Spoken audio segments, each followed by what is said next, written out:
damn, dude, you gained a lot of weight. Well, guess what? It's kind of what happens when you get around the holidays.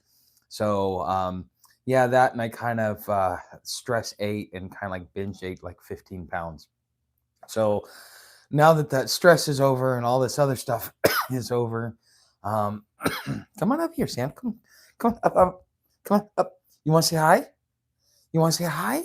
Come here. Come say hi up here. Come on. Come on. Oh, here, guys. Let me bring it down to Sam's level so you guys can see her. So that, let's see. Can we get you down low enough, doggy? Yeah, there's the doggy. There's the doggy. Yes, there's the Sam. Okay. So, hey, what's up, man? Okay. So, anyways, this is my dog Sam. Anyways, I have gained a little bit of weight and some stuff like that. As you see, Sam went to the vet. I don't remember if I told you guys or not, but she went to the vet. She's completely clean off of the Lyme disease, the liver, and the kidneys, and all that stuff is good for her. She's about 12 pounds overweight. She's 62 and a half pounds now. So, but she needs to kind of burn some of that off. Anyways, let's bring this back up to where it was. Hold on a second, guys. So, all right. I haven't watched for a long time. A lot have changed. Yes, a lot has changed, Ryan. Okay. So, part of what made me want to do today's episode, and by the way, guys, I also got a couple of layers. We're going through an ice storm right now. I don't know, kind of ice snowstorm. So it snowed, and then it would melt a little bit, and then it would freeze, and then it would melt and freeze, and so the temperature just kept going up and down. And so, like, the ice is in a half melted, half frozen state. It's kind of really crazy. I had to use my trekking poles just to get back and forth to work today, just to make sure I didn't fall and hurt myself. So, I'm gonna have to start thinking about some stuff. But I'm learning what a Missouri winter really is. So one of the things that inspired today's video, other than the fact that I wanted to check in with you guys, say hi, see how you guys were doing. And by the way, this episode is sponsored by Stephanie at openairproperties.net. If you're looking to go off grid in either Arizona, Colorado, or Arkansas, and you'd like a blank slate of land, she does an acre at a time. Sometimes she does bundles. If you want to do something like that. But if you go check out Stephanie at openairproperties.net, when you contact her, if you choose to go through and get a piece of land from her, consider use or let her know that you came from this community. So use the promo code Friar Tuck, and you will get $50 off of your deposit. And that way she knows that you're from the community, and she'll even take extra special care of you because she's a really big part of this community. So every once in a while, you guys will see her participate as the sponsor. It's really nice to have a sponsor that's very, hands-on and likes to keep up with the content creator instead of just kind of sponsor and walk away. One thing I'll tell you, I bought my land from Stephanie at Open Air Properties. It's been one of the best experiences. I expected it to be a lot longer before I got a piece of land. If you think, oh man, I can't get a piece of land. Well, the thing is, Stephanie does owner financing. So she's going to carry the note. You're going to make the payments. And once it's paid off, she's going to transfer the land into your name, and you own it free and clear, and you can do whatever you want with it within the county guidelines, of course. But it's all near hiking trails, within a couple 100 miles of a hiking trail if you're an avid hiker like I am. Okay, so let's go ahead and get into today's episode or today's talk. As you guys see, I work at Planet Sub, and so one of the guys came in because usually, on Sundays, we usually have large families that come in after church, and they decide, well, we're gonna have a big old meal, and they'll pull like 2 or 3 tables together, and you'll have like 2 or 3, sometimes 4 families that will pull up and do something like that. Well, they were waiting for their other friends to show up. I ended up talking to one of the guys, and I was asking him if they were coming after church or after an event. He's like, "Oh, well, we're coming after church."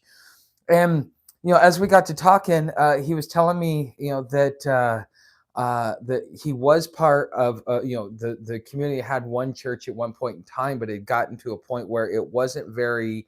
Nobody was getting any spiritual food from it, or it was his words. There was no spiritual progression. It wasn't benefiting the community spiritually. And so they actually decided to dissolve the church. And he said one of the biggest things that he didn't like about what was going on with the original church was that it wasn't making an impact in the community.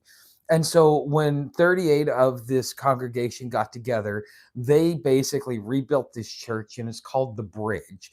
And apparently, like, this is a town of about 10,000 people. And from the numbers that he was giving me, that about one third of this town, or about 80% of all of the Christians in this area, go to that church, which is quite phenomenal. And one of the big things that he was talking about, and I didn't get a chance to finish the full on conversation because then I had to start taking orders and stuff like that as the group came in. But to be able to make an impact in the community with whatever organization, it doesn't have to be religious. Now, what kind of stunned me about this area is because I'm far enough. So if you guys know anything about the Missouri Compromise, half the state wanted slavery, the other half wanted to be a free state. And so they had a vote. It was called the Missouri Compromise. So happy for you to witness here. Level up. You have a brilliant mind too. Well, thanks, Glock. But anyways, so we're in the northern half, the half that would have sympathized more with the North, especially if the state were to split into two during the Civil War, so on and so forth. But Missouri became a slave state because of some other outside interference. However, this part of the state was normally more part of the freed ideology. And so generally the Northerners in the freed ideology, if you look at the demographics, are less religious. Well, this is probably one of the most religious communities that I've ever been in per capita. The average person, they probably all see each other, and most of them go to about the same church, or they know what church is where, and da da da da. And it becomes a community event. And therefore, through that organization, because a large enough part of the population assimilates there every single week, you have the ability to address issues that are going on directly within the community, and it kind of allows them the opportunity to have a pulse. See, historically, churches have always been the main meeting place for any community because it was the one place. So a lot of our founding fathers, including Thomas Paine, were deists, um, which is the Greek word for monotheist. Okay, so they believed in a supreme being and a supreme creator, and they could align themselves with Christianity itself, but they kind of didn't fully align with Christianity. But they call themselves deists. Okay, if you want to know what a deist is, read Age of Reason by Thomas Paine. I think he wrote it in 1803.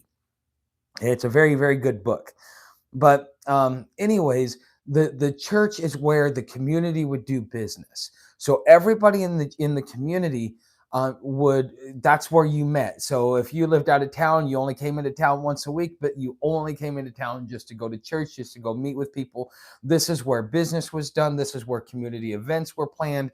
This is where, like, Sundays was more less about church and more about community and community involvement, community development, and community upkeep in that process. And the churches and the pastors were the ones that were able to kind of assimilate the people together so that they could actually allow this to happen. So even whether you agree with religion or not, the churches have a very important a very important role to play, at least through Western Orthodoxy culture, which is to be the facilitator for the management of the community. And if you go and look and read what Plato's Republic is, that's exactly how a republic is supposedly supposed to be ran, which is by your clerics, by your wise men, by your philosopher kings. Those were supposed to be the ones that were your rulers, the ones that thought more in the terms of the divine versus the material. And so therefore they would be the ones that could help manage society much better than society managing itself. And so this is kind of where Plato's Republic even comes from. If you actually go read it, yeah, it's basically the same thing that you would see in Iran. That is what Plato's Republic is. That is what our founding fathers actually wanted. A theocracy without a theocracy, because essentially a republic is a theocracy. Um, so, okay. So, but anyways, if any of you guys have any questions, I'm definitely open to answering them. But I think that if you are, whether you're preparing for the craziness that's about to come, I mean, we've got civil war on our doorsteps. We now have unrest in lower Manhattan. We have unrest in Carolinas. We have unrest. I think that there was another city where ICE hasn't even gone, and they're already starting to prepare for ICE to show up. This is the overall thing that's kind of really concerning, is just to see that that a lot more of these big cities. But the thing is what happens if you're in a small town? You're like, oh yeah, that's a big town. They won't come here. Da da da da. Until there is so much dysfunction in the system that they are required to leave in mass droves. And as a small town, you will get overwhelmed, because it's just a law of averages. Based upon numbers, you're going to get overwhelmed as they come out. You can't win every single game. Okay. And I was watching this most recent documentary. Well, I wouldn't call it a documentary, call it more like an editorial article, where it was talking about how we have a combination between 19 was it 77 and 1929. And the way the guy lays it out makes a lot of sense, which is that in 1929 we had a debt crisis. The market was so over leveraged that people would go borrow money to buy stocks, and then use those stocks as collateral to go and borrow money to buy more stocks, which artificially inflated it until somebody just pulled on that string and everybody's loans got called in and banks imploded. Basically the money supply collapsed. Okay, so we went from like $32 in circulation per person down to like $16 in circulation per person, which means we lost about 50% of the currency in circulation. Now, it did a benefit by lowering prices, because as it sucked the money out, that means that there was less dollars chasing just as many goods, and so therefore things were pennies and nickels and dimes, because there wasn't enough money to go around, because the debt had sucked all of the money out. Now, the problem that they explained in the 1970s was that there was a supply chain disruption, kind of like what we saw in the 2020s, which is exactly why we're seeing the inflation, is just because the cost of get goods to market and da da da da. And with what Donald Trump is doing with this trade war, he is certain trade routes that were set and had been set for decades are now being rerouted because of the destruction he did with the trade wars. This may have been an unintended consequence, but it's disrupted the trade so much that it costs a lot to bring things in. So this is where he said, where I guess they talk about something called stagflation. And with stagflation, that means wages stay the same or go down, but prices go up. So therefore, your wages aren't going up because of the expansion of the money supply. Because in reality, it's not the expansion of the money supply; it's that your wages stay down because of the debt bubble bursting. But because of the supply chain disruption, everything that you need goes up. And so now you're only making $200, a week at work per se. Let's just use this as a round example. You're only making $200 a week, and normally you could buy, you could pay your week's rent, you could pay for your groceries, you could pay for your gas, and so on and so forth. And now all of a sudden, everything that you would normally pay $200 a week for has now gone up to $600 a week, but yet your wages have not changed, because everything's imploding, so on and so forth. There's a high demand in the labor market because this and that, and then AI kind of coming into all of this, kind of being another disruptor. I was just watching an article before this, as part of the reason why I was late. Is it was talking about how normally the way that we spend as a country, or to keep our economy going, is it's the bottom 70% that generally do all of the spending. And because of the whole AI bubble and everything else like that, households are cutting back because their spending is cutting back. But instead of the economy slowing down, what's happening is that the top 10% is starting to pick up the section of the economy that the everyday consumer isn't able to. So therefore, it makes our economy look like it's doing good, but in reality, it's not. And so, like, we've got all of these different things at play, and it's just like you're playing musical chairs, and you're just waiting for the music just to hint that it's going to stop, and it's all going to come crashing down. And I think that that's what we're in. I think that that's where what we're in for moving forward.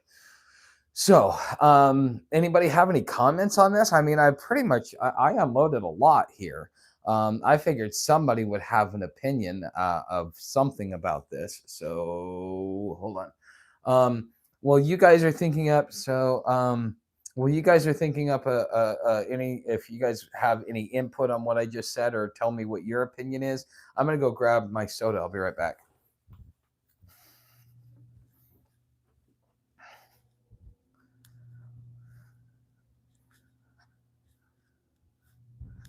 Sam, I'm coming right back. Yeah, I know. I know. So, yeah, you guys see some of my camping gear and other stuff like that behind me. But okay. Well, I just kind of wanted to check in, share with you guys my opinions and stuff like that. Let me give you kind of a little bit of a check in. Okay, so right now I'm kind of learning the Missouri winter. Learning the Missouri winter means I need to learn how to really survive the depths of hell when it comes to cold. Like when hell freezes over, I think, I think, I just think that Missouri is like hell frozen over on steroids right about now.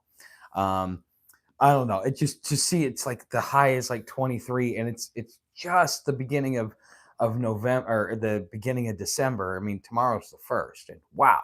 I mean, at least in Arizona, we didn't start getting this weather till about mid to late December, right around Christmas is when we would get it in Concho. So, I mean, and that was, that wasn't half bad, but you got maybe a couple less months. But it's like if you can learn, and I've had lots of people tell me this, and I think that there's a lot of truth to this. If you can learn to survive a Midwest, an upper Midwest winter. We're not talking about Texas. We're talking about like Nebraska, Missouri, Illinois, Great Lakes area. If you can survive, like, the Dakotas, if you can survive a winter there, and you know how to survive a winter there, you can survive a winter anywhere in this country, and you are no longer bound by the seasons. The thing is, the average person, myself included, unless you grow up in it, unless you're native to it, and like I'm come from the Pacific Northwest, we have cold, we have snow, we have rain, we have really nasty weather, but it's really not as bad as the potential for the weather to be here in the Midwest, because it's like basically a giant funnel. Um, if you watch how the weather patterns work, because we're on this side of the Rockies, we're east of the Rockies. All that wind just comes right down here through the Great Plains because it's flat. There's not a lot of hills and stuff like that. So this place is right. Like if you want to get the coldest part of it, if you want to experience the coldest winter you ever fucking spent, go spend it. In this area, whether it be the Rust Belt, the upper part of the Rust Belt, or whether it be the upper Midwest. I mean, it's all going to be somewhat the same. And I've had people warn me about it, and I'm glad I'm inside right now while I can experience it, because I just got. So all I have, you guys remember this from last year when I got off trail? Okay, so I have this as my base layer right now, because like when I'm working inside, it's too. Um, it's too warm with all the ovens going, so I can't wear my merino wool base layer, or even my long johns as a base layer, because it's just too damn warm in there. So I got to wear something kind of a little bit light. Well, my friend let me borrow her down coat, and I did not know. Like, I mean, it was in the teens this morning, and I was almost sweating in that thing walking to work.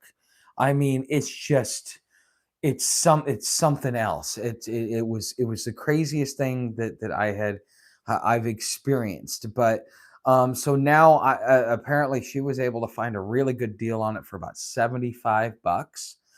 So I've got one on the way. It'll be here in a few days, and yeah, that is. But the thing is it's actual down.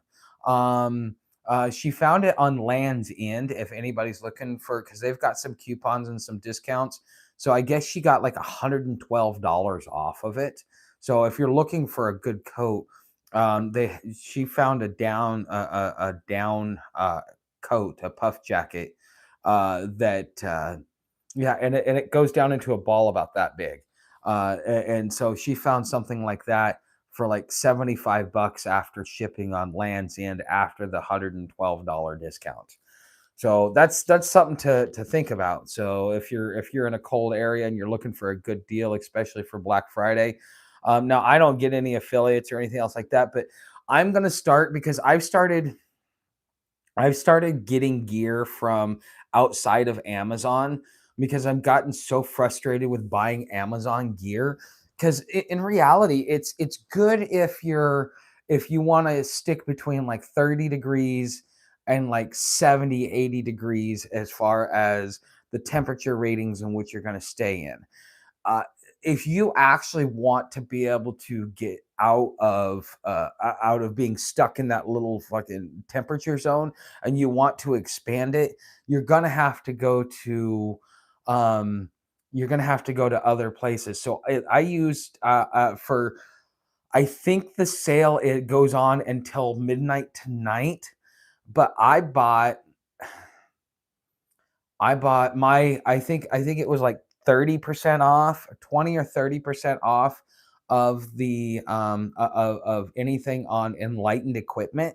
And so and I got, because they do the quarters or the half for the underquilt, and I'm like, no, I want a full. So you have to order it custom. It added a little bit to it, but with the discount, it basically made it the same price. I got to wait 10 weeks for it to get here, but it'll be here in about 5 to 7 business days if I would have just ordered what they had in stock. Um, but yeah, that's a down under quilt that will take me down to zero. It's 850 fill, it's duck. Goose is 950, and it's a little bit more expensive for the goose, but not the duck. I don't understand. I've been told that the duck is actually much better. Mm, mm. So I have, so for those of you that are unaware of what's going to go on, if you want to continue following my journey and you want to see what's going on with the Epoch of Friar Tuck, I am assimilating all of this gear, and I'm waiting for it to thaw out enough for me and Sam to be able to go out, because I also got her own little base layer. She has, through Roughwear, she has what's it called? She has it's called an Inferno. It's the warmest jacket you can get a dog. It's meant for 0 degree temperatures and colder. It's very friendly for her, being a dog and being out in the cold. So I expected to take her down to zero or below, with because of how good it is, and the quality brand that it is. So she has that. I am finally. I'm looking at. I got two more pieces of gear that I need to get. I need to get my. I need to get a top quilt.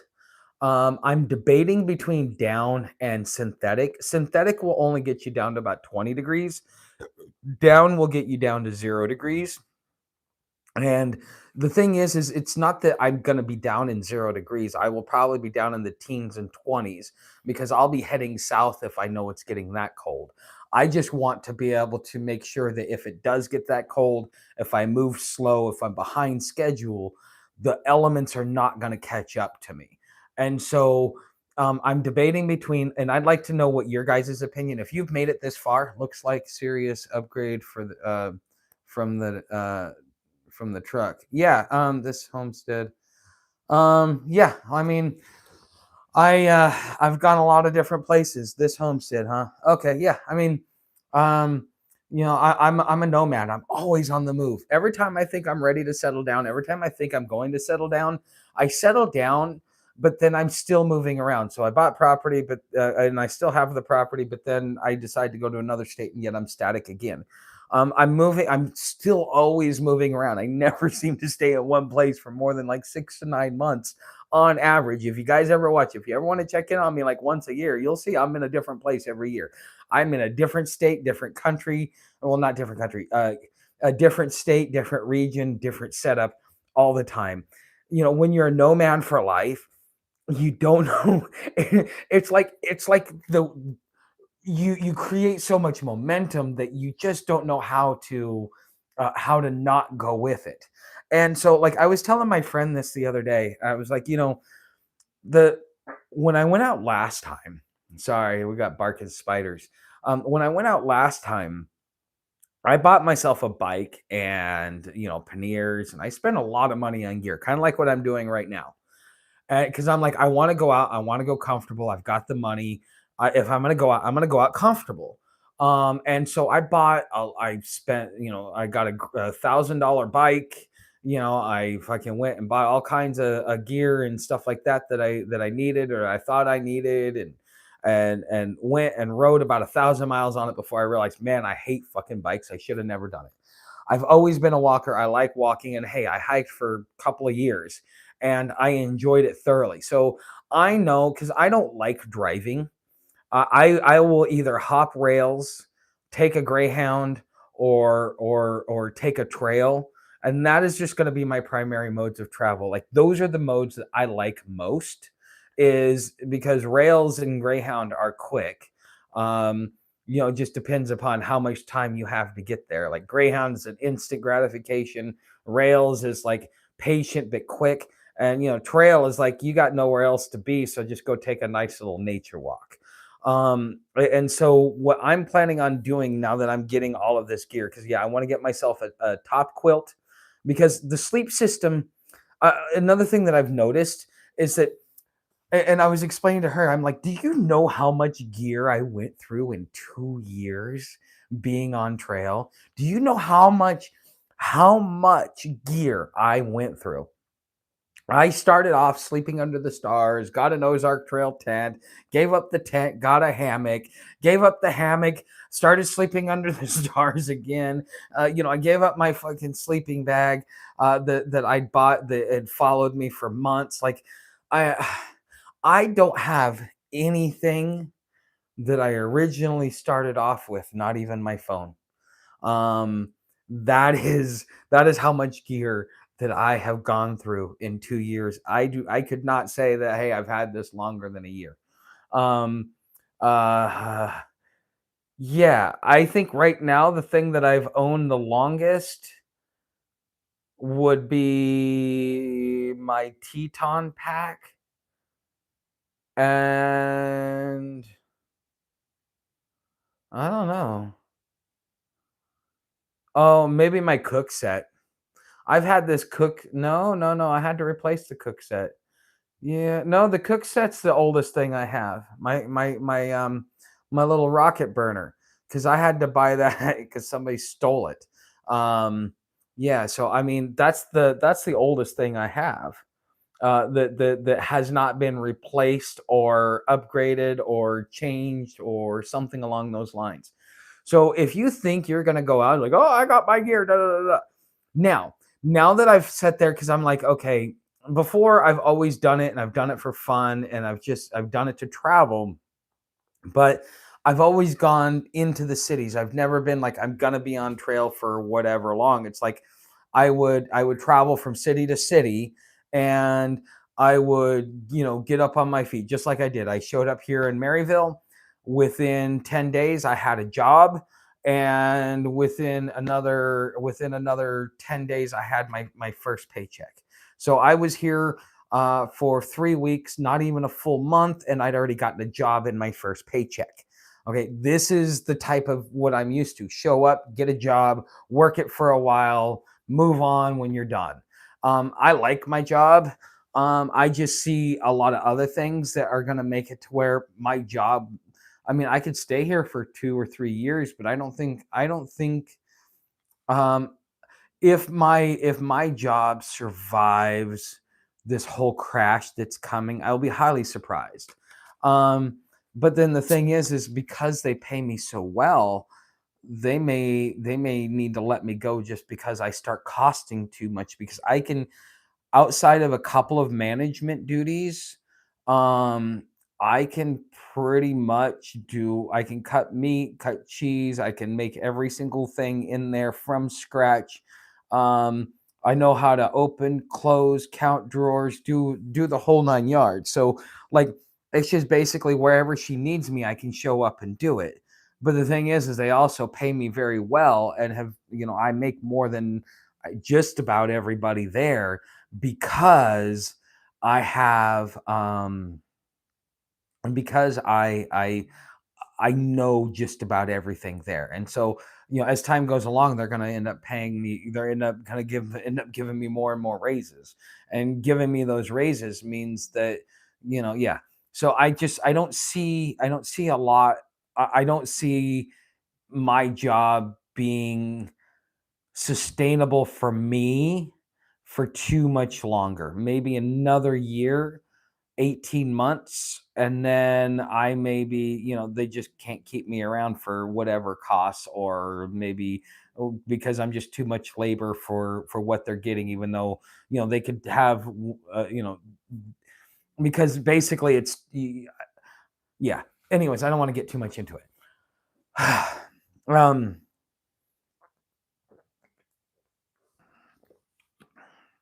so I mean, it's I don't see things looking well. I think that this crash that's coming, it's not going to be just another recession. Right now, BRICS is making a play to become the dominant reserve currency. There's a lot of transactions that are being done in it. And when the dollar has its next crash or its next recession, that's similar to like 2008 or the dot-com bubble or anything else like that, we have a major bubble crash. I think that that will be when the dollar loses its hegemony, and we are now subservient to BRICS. And what that will do is immediately raise things by 30 to 50% over a couple of year period of time. So it's not that we're just going into a crash. It's not just that another bubble is bursting and America will come back out on top.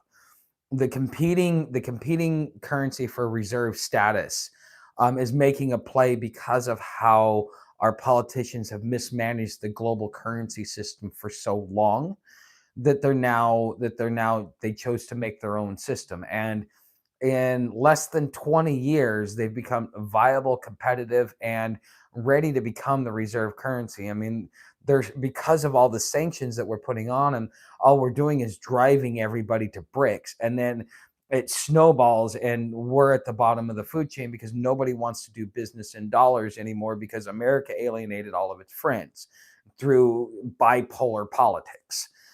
And it's just, so I think that this crash, this bubble burst that we're about to go through, although it may be just like any of the others, when we come out on the other side, we're not going to be the top dog anymore. I really think that that's what's going on. So, but you never know.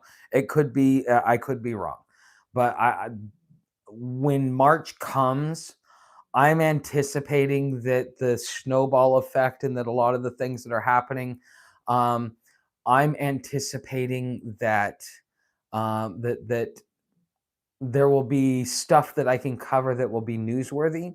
Part of the reason why I'm planning on doing the American Discovery Trail all the way into DC Now, Donald Trump just added 500 more troops to Washington, D.C. because of the guard shooting. And so it's like you got that issue coming up as well. That's something to really be worried about, because if you're going to go in there, because I'm going to have to stealth camp the whole time I'm there with troop movements and all that other stuff. It may be very, very hard to be able to stealth camp, but it might be worth the freaking challenge too. So, I mean, I want to go into Washington D.C. just to say I'm in Washington D.C. one more time. I mean, I've got to see everything I wanted to see in Washington D.C. the first time. So I think that when I think when I go back, it's just going to go back just to kind of go through the city, or if there's something newsworthy or an opportunity. But I may just go in there because I want to get up to New York, and I can catch a bullet train from DC to New York, because I want to go cover what's going on there before I got to hop back and start heading south, which it's like only maybe a 2 week walk from Washington, DC to the Harper's Ferry. And from there I can head south, and I could be, you know, heading down south towards Florida, and be down there in time. But that's what my overall goal is I want to start covering a lot of this crazy stuff, because I mean, if it's all going to fall apart, I want to be able to document what I can. And if you guys want to follow along for the journey, keep showing up to my live streams, keep showing up to my updates and stuff like that, and you guys will get some form of I guess you could call it on the ground intelligence that will help you better navigate the situations that you're dealing with, because I know a lot of homeless watch me just for that, because as I traveled up the eastern seaboard, things changed a lot.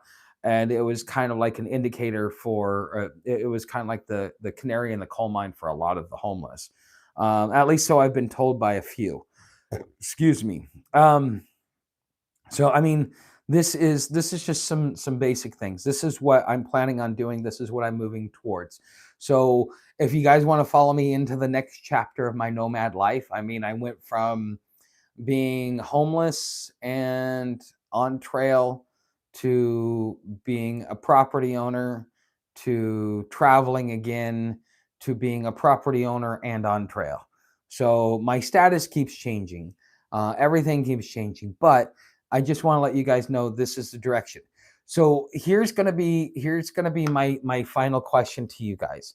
If you've made it this far, and you're pretty interested, I want to know, like, as far as like how I'm preparing to go out, I want to know what do you want to know about my preparations process, as far as preparing to be homeless, preparing for the long journey, the inch bag, all of that stuff. I want to know what kind of stuff you would like to know, because this is a point in time where I can show me doing it in real time. So for those of you that are like, okay, how do I do this? What do I do? Maybe I can give you a few ideas. Okay. So if you're still here, I would love to know that in the comments, and just go from there. So, anyways, guys, and it's been one of those days. Usually, I'm used to a crowd interacting with me. You guys must be listening in the background.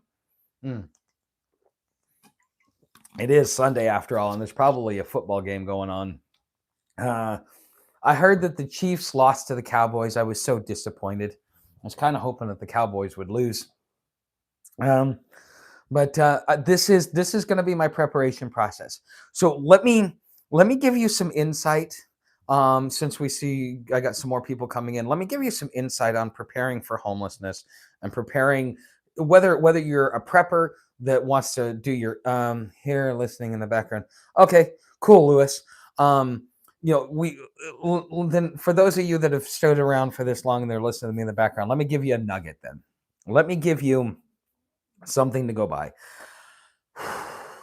Okay, so all of my years on and off, I mastered the art of going from city to city, getting up on my feet. That's why I was able to find a job and get on my feet as quick as I could here, because it was second nature. Okay, that's that. Okay, but there are so many different ways. There's a million ways to skin a cat.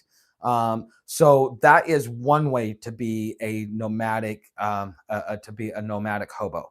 Okay, city to city, find a job, enjoy the city for as long as you want. Once you get bored, you move on to the next one. I did that for years. Okay.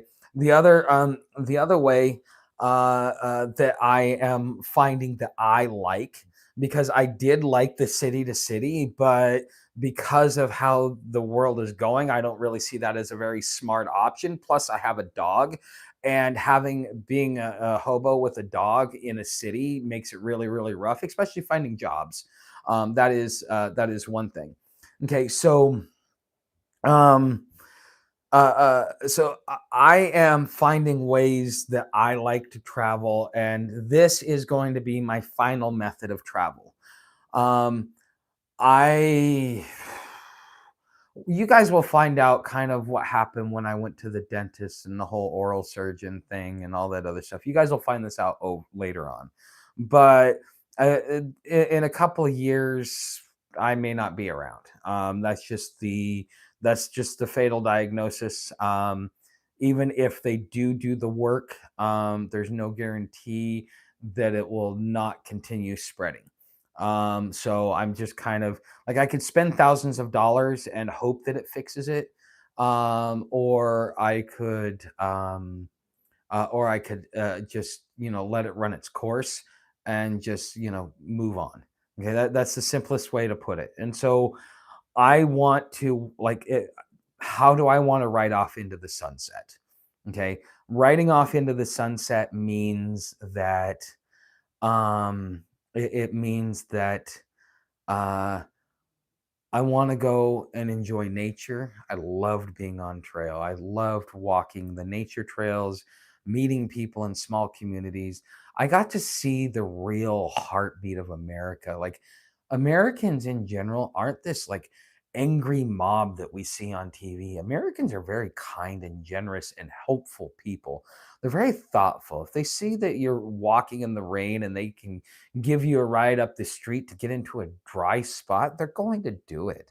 They're not going to they're not going to ask for anything. They're not going to try and hold you hostage or be all this other stuff to you. Americans are good people. Human beings are good people naturally. And when you get away from the hustle and bustle of the big city, you get to see the real America, what America really is. The city makes people angry because everybody lives on top of each other. And then when you can go out and Alabama has the most waterfalls per than any state in the lower 48, and that that right there, every night you go to bed, you're sleeping next to a waterfall and a creek. Every once in a while, you might go on a ridge line where you're not, but for the most part, you're sleeping next to a waterfall for 150 miles. You get to walk through and drink some of the most pristine water. Like, there's this little there's I mean, like, think of it like a faucet with like like, turn the faucet about 25% on. There's just enough. You couldn't fill up a bottle with it, but you could definitely get some water. And this is coming directly up out of the ground, and it has its little path that it's going as a tributary into this, I don't know, just basically I'll call it a scar, basically a riverbed. And it could definitely, if I don't know if it contributes to the rainfall or what, but there is a giant spring. And so when it's dry in that riverbed, you can still go take a 20-ounce bottle and you can get about that much water out of it. And you can drink water that hasn't even seen or touched by man in centuries, if at all, because it's coming up out of the ground. You've never drank such crisp, clean, clear water. I mean, being able to have those experiences, to be able to stand at about 5,000 feet and almost be eye level with the clouds, so where you can see what's below it and what's on top of it at the same time. Just to be able to have a majestic view of all of this stuff. Now, weather is going to be miserable. You're going to have, there's a lot of suck along the way, but at the end of the day, which would you rather be doing? walking through nature, exploring a trail, trying to figure your way out through nature, or sitting out behind a desk filling out paperwork on a computer? Which would you rather be doing? Okay. And if I do really have a limited amount of time, now I don't, the doctors may be wrong, there might be some other factors, maybe I need to get a second opinion, whatever it may be. Okay. The from what I was told, from what it was being interpreted, is that even my lower jaw is brittle. Like one good punch and it could completely shatter my jaw. Um, yeah, and Sam's nailed me. Oh, and it hurts. But it's my jaw is brittle, or starting to get there because of like how long it's gone untreated. And so, like, if I've got a couple of years, and this is I get to figure out what my chicken dinner is. This is going to be my chicken dinner, and I'm going to invite you along with the journey while we go and stick our nose in the middle of danger, because I've got nothing left to lose. All I've got to do is to experience life to the fullest, and make sure that when that time comes, that that I have no regrets, that I don't sit back and go, I wish I would have done more, or I wish I would have done this. I'm happy with life and with everything in general. So let me give you, now that I kind of tell you why I'm choosing this direction, let me give you a pro tip for preparing for to go homeless, especially if you're going to go homeless long term. The things that I learned most about long term, long distance travel, not just, a couple months here, a couple months there. I'm talking about long term, long distance travel, is that you're going to go through your gear. The most important thing that you need to have, that's going to be your permanent gear, because your clothes are going to change, the terrain's going to change, you're going to need to change your shoes every couple of months, at most. Things break down, but the thing that you need to make sure that you have, that is going to be permanent and you're never going to cycle through, is your sleep system. Okay. I would say the second one that you got to make sure is your cold weather system, especially if you plan on being north while it's cold. Having a cold weather system, something that's permanent. That's why this little down coat that's coming, it's going to be about that big. I can take it because my underquilt will hold all year, even in, it's a 4-season underquilt. My coat will cover me if I'm in a cold situation. I've got a raincoat that will cover me in the middle situation and cover me during the rain, so therefore it's versatile.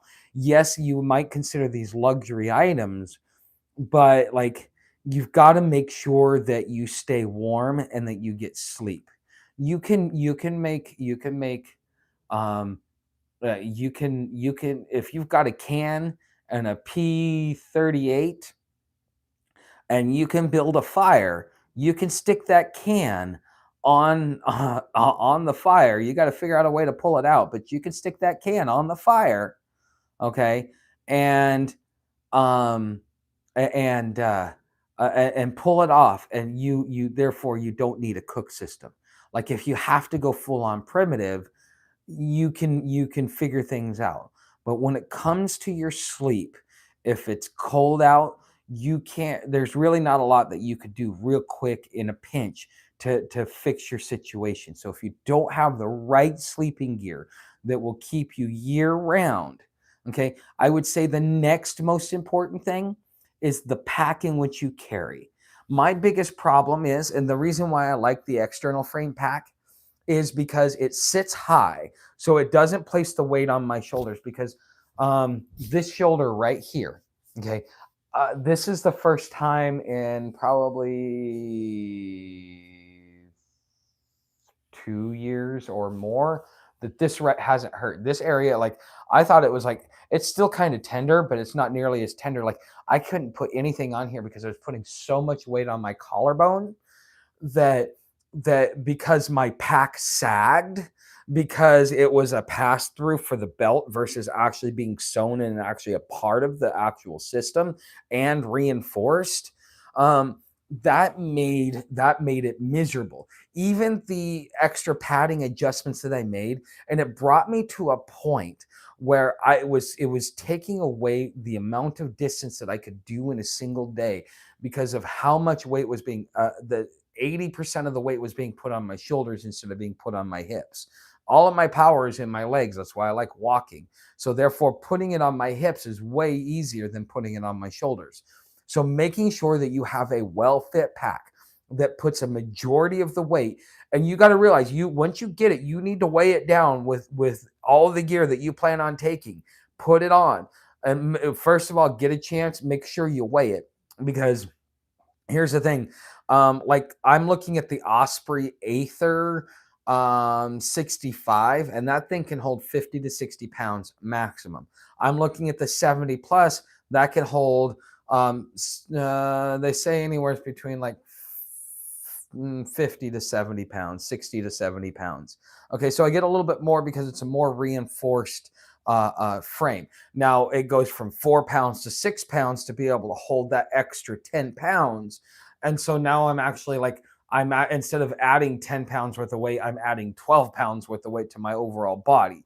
Okay, you got to realize that the weight that you carry will fatigue you over time. So don't carry a lot of stuff. You think, oh, I'm going to carry it. Dude, if you're walking 500 feet, a quarter mile, 1 to 2 miles, that's different than if you're walking 15 miles a day for the next 12 months.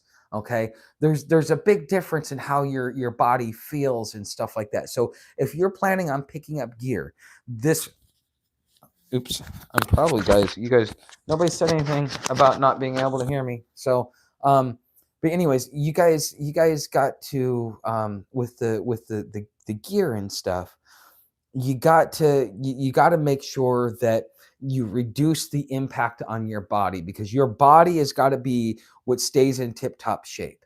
So your shoulders and your back are very important. Your strength needs to be in your legs. That's where it should all be to begin with. So therefore you can move. Having trekking poles, now you can kind of share the weight between four limbs instead of two. So therefore it kind of reduces the overall impact on your body. The better the when you finally get to your destination to sleep at night, the gear that you carried for the day, if you're doing as minimal impact on your body as you can, comparatively speaking, depending upon what it is you're trying to do, if you can do minimal impact on top of like a hammock system is there's a reason why I went from a tent to a hammock. On a tent, you sleep on a ground. It's a hard ground. It feels good. It's great for your back, to align your back, but it doesn't really allow your body a chance to relax.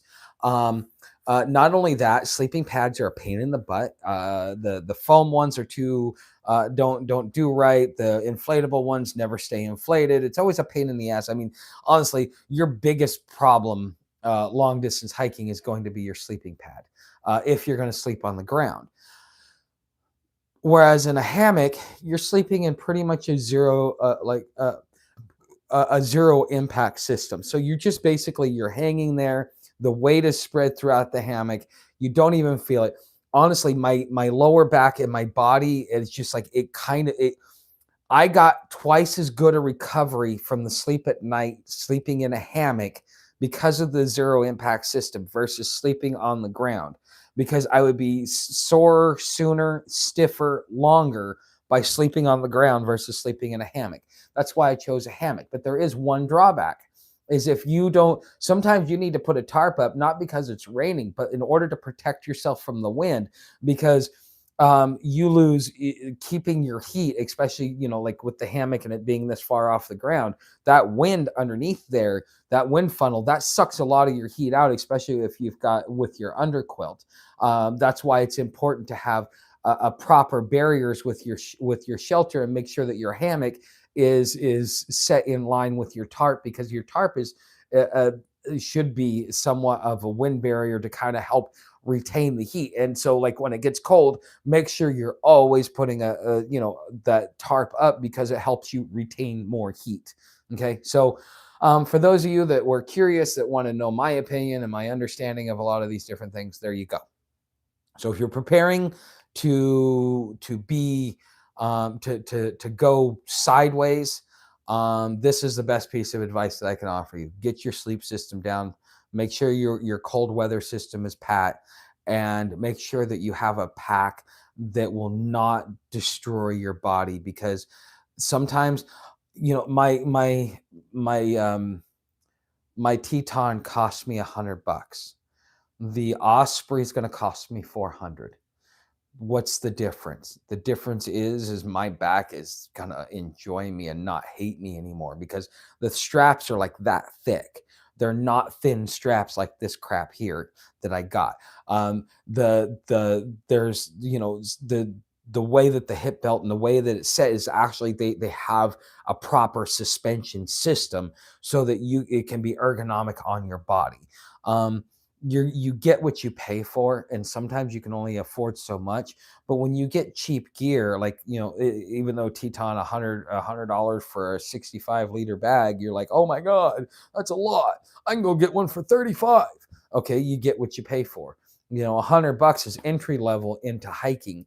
And it's probably meant for the guy that's going to go do maybe a 2 or 3 night overnight, maybe once or twice a month, for about 4 months out of the year, and never really use it.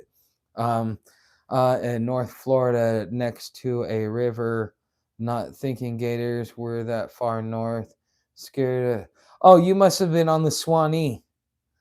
Sunrise felt like for scared for sunrise. um, yeah. Well, if you're gonna, one thing, Chris, that was told to me by a traveler that I think is good advice. He had to deal with coyotes, and the smell of smoke, like if you burn a fire, is a deterrent for most animals. Now, I don't know about the alligators, but usually you don't want to sleep too close to shore. Even when because I start around Big Bend, so yeah, uh, um, yeah, it's yeah. If you're going along the Swanee, yeah, you've got gators. I never got bothered by them. There was one where there was a suspicious alligator, but if you're loud and you clap and you fucking shine around, they're generally not being aggressive towards humans unless you give them a reason to, like unless they're like really starving. Um, but nice thing about that is, as long as you've got like a little pocket knife, I mean, just stab them in the brain. That's pretty much the best you can do. All right. With that being said, I hope that answers your question there, Chris. Um, but anyways, guys, I'm gonna let you guys go. I've got some planning and some other stuff to do. If you guys want to have questions about my preparation process, I will. I'm gonna put a community post up, and I will. Yeah. I'll just put a community post up and let you guys post in there. But I'd like to know. All right, guys, thanks for being here, and I will see you the next.